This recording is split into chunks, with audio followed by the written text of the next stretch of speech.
नमस्कार दोस्तों, मैं युवराज तुर्कर एक नई ज़िंदगी चैनल में आपका बहुत बहुत स्वागत करता हूं। दोस्तों, कई लोग पूछते हैं कि ईश्वर है या नहीं, भगवान है या नहीं। तो मैं मानता हूं कि ईश्वर भगवान है। इसलिए हम बहुत सारी चीज़ों को लेकर हम चल रहे हैं और धरती चल रही है और ये दुनिया चल रही है। दोस्तों, उसका उदाहरण बताऊंगा मैं कैसे है। हमें वो सही गलत का हिंट भी देते हैं, लेकिन शायद हम उसको समझ ही नहीं पाते हैं। और उसको क्यों नहीं समझ पाते हैं, उसका कारण है मैं और एक अहंकार। वो चीज़ भी है जिससे हम समझ नहीं पाते हैं।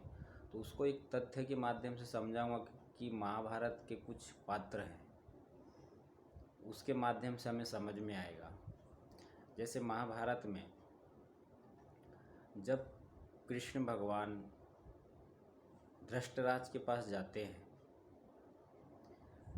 पांडवों के लिए सिर्फ 5 गांव मांगे थे, सिर्फ 5 गांव कि उन्हें दे दीजिए, वहाँ अपना राज कर सकते हैं, युद्ध की स्थिति ही नहीं होती।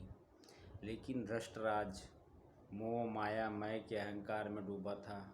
वैसे उसका लड़का दुर्योधन मोह माया मैं और अहंकार के में डूबा था।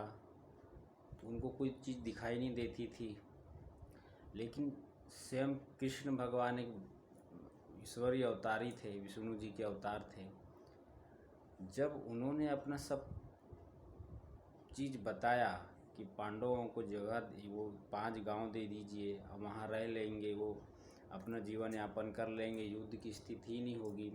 लेकिन इन लोगों के अहंकार के वजह से जब कृष्ण भगवान की भी बात नहीं माने, तो कृष्ण भगवान ने बहुत चीज़ समझाया और उन्हें यहाँ तक कृष्ण भगवान को दुर्योधन ने अपने अहंकार में मैं के कारण बोले इसे कैद कर लो। तो दोस्तों सोचो, तो कृष्ण भगवान ने समझाया कि बहुत बड़ी गलती कर रहे हो।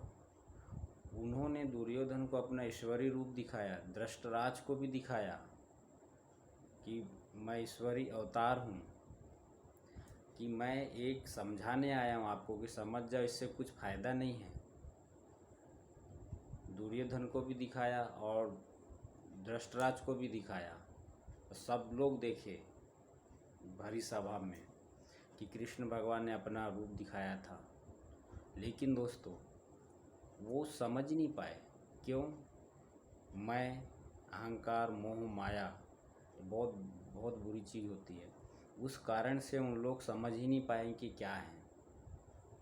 तो वैसी हमें जो है, हमें अपने ईश्वर जो है हमें सही गलत का कई हिंट देते हैं, लेकिन शायद हम समझ नहीं पाते हैं, जिसे हम सिक्स सेंस बोलते हैं अपने भाषा में। वही चीज़ है दोस्तों, हमें कहीं ना कहीं कैसे हिंट मिलता है ईश्वर का, लेकिन हम समझ नहीं पाते हैं, क्योंकि हम अपने मोह माया और अहंकार मय वाली स्थिति में बने हैं। आज अब आप नहीं, आपके आस पड़ोस कहीं भी दोस्त भाई देख लेना, बहुत से लोग मैं करते रहेंगे, अहंकार में डूबे रहेंगे, अपने धन दौलत सबको दिखाते रहेंगे, लेकिन सही या गलत का जो वो होता है उसको समझ नहीं पाते हैं। तो इसी कारण से बहुत सारी चीज़ें हमारे जीवन में गलत होता है। जैसे दुर्योधन के साथ हुआ, तो श्री कृष्ण ने बोल दिया कि ठीक है, युद्ध करना ही है, और ईश्वर ने साथ दिया पांडवों का। युद्ध हुआ, देखिए आप नतीजा क्या हुआ, सब मारे गए।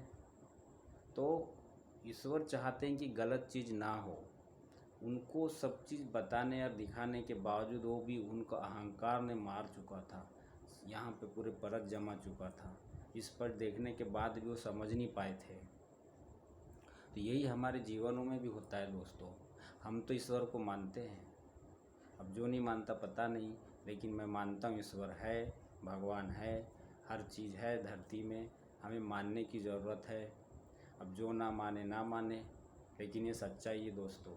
हमें ईश्वर कहीं ना कहीं हिंट करते हैं, सही और गलत में हिंट करते हैं, सही क्या है गलत क्या है, लेकिन शायद हम समझ नहीं पाते उसको।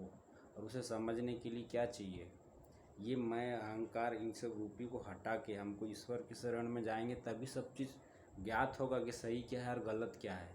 लेकिन अभी अभी का प्राणी जो ऐसा नहीं है, वो अपने उसमें जी रहा है, अहंकार में जी रहा है।